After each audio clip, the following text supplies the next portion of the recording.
So I want to quickly come on and talk about the movie I saw last week, so it's been a minute. I had family in town, so we saw it together, and my sister had made these really nice pink t-shirts with the Barbie symbol and title on it, and we have a lot of little girls in the family. So, we were very excited about it.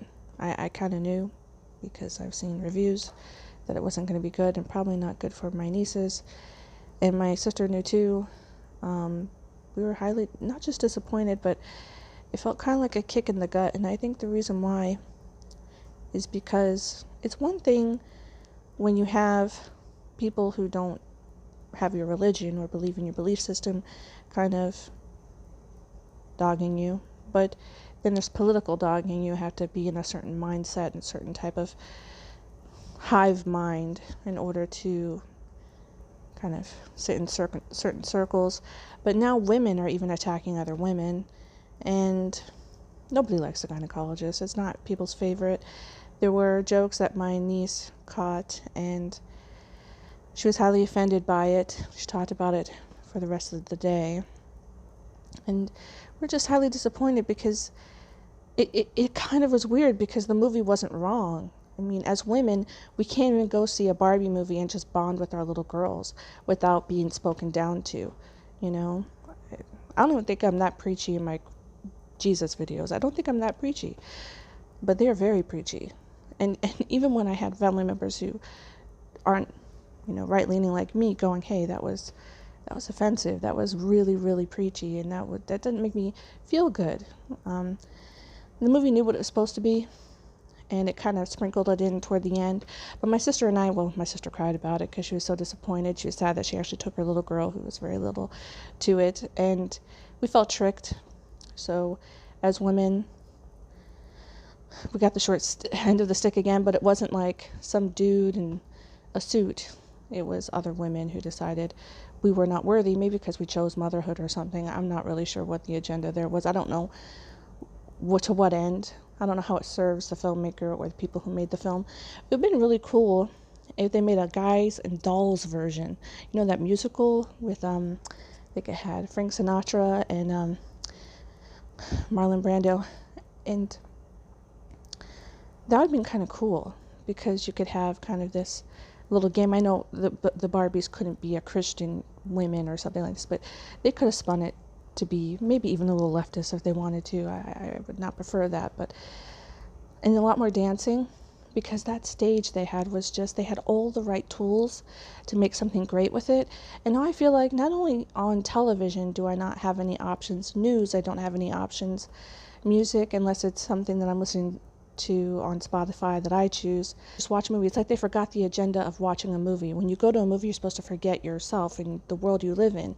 You're supposed to be taken away transported into a new place, and the filmmakers had forgotten that. I don't know what they're doing. I know they get kudos and points for virtue signaling, but and then there was like a division with the 1 stars and the 5 stars. Like, there are people who walked out thinking it was the greatest movie ever. And that's what disappointed. My sister was mentioning this on the ride home, because we had people who came from out of state to go see this together, just for the little girls to have fun. The movie made us feel stupid for going. My sister is a really big fan of Barbie, and she was when she was a little girl. She felt like her feelings about it were crushed, and she was made to feel kind of like she was silly or stupid for loving Barbie as a kid. They had one job: to be happy, silly, stupid. And we were just going to play along. And why do we need these in-jokes, these adult jokes? Why do we feel like we have to fold these things in? It's not necessary. We don't have to do that anymore. And why are there no options? It's like we don't have options. What are you going to do, take your kids to Oppenheimer? I don't know. There's just no... How did they get all that money to do that? To be so ridiculous? And it made us lose, that's what I was going to say, is that my sister was saying how it made her lose faith in humanity, because she had girlfriends on her, on her little platforms that were like, oh, this is a great film, and it fooled her, it tricked her.